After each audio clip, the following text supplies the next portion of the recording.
mantras1080. Your mom told me that you would enjoy something from me that has to do with my yoga practice, something that helps day to day. I assume that since you're practicing yoga as a part of your rehabilitation in life right now, that you have good teachers that are showing you proper asanas and poses that will help you and be therapeutic for your body, mind, and your spirit. So what I decided to do is share with you some of the things about yoga, which are my mantras, which helped me make a little bit more sense out of life and maybe feel a little bit simpler about life, right? So I'm going to share that with you, but first and foremost, I want to share this. This is always the first on the list. You are a child of a living God. You are important. When the Lord sent women to this earth, it was so that us men could be good. So what I would suggest first and foremost is that you pray. Pray often, pray daily, pray as often as you think about it. The more often you pray, the easier it will become to notice and hear the word of God to you, to hear his voice speaking to you, for him to tell you what it is that you should do personally and individually. So I'm going to share with you how I do my yoga mantras, what I share about them.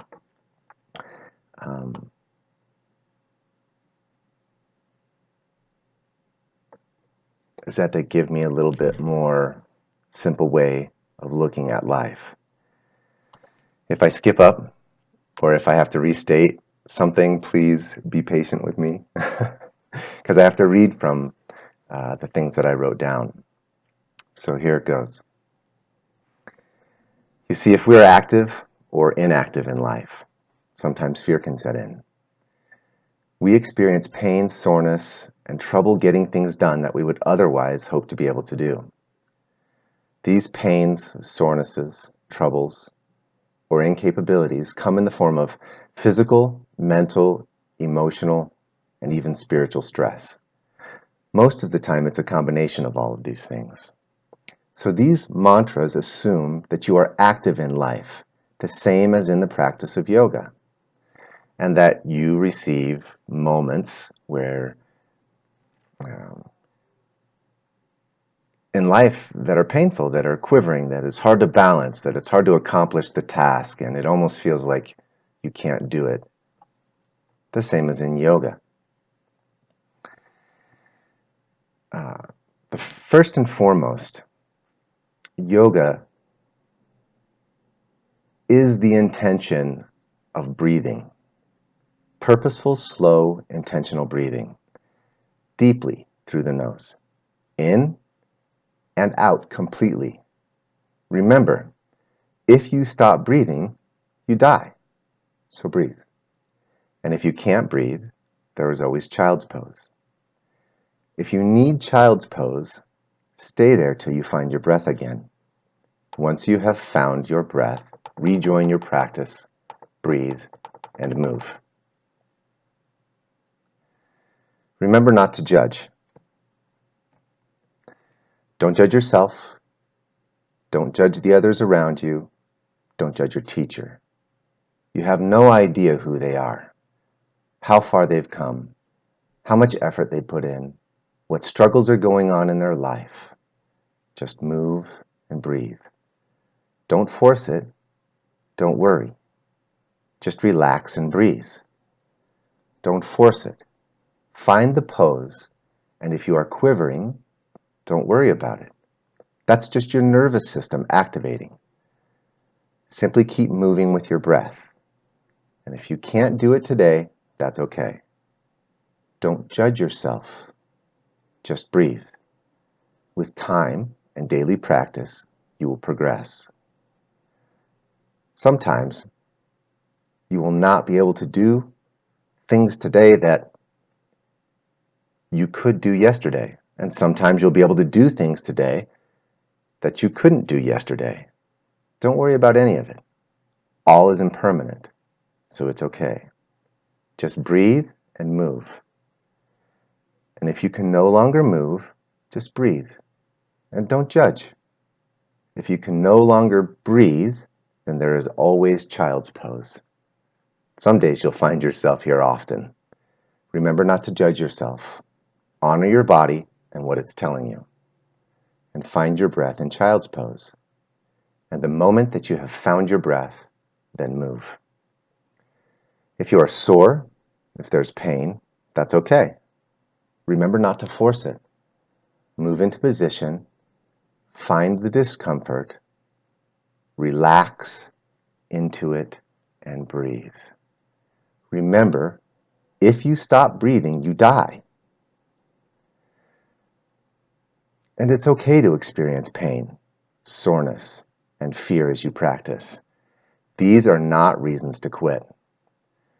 For with practice continually, your capabilities will increase. Your fears will subside, and the pain and soreness and quivering will be welcome friends that are associated with growth and success in life.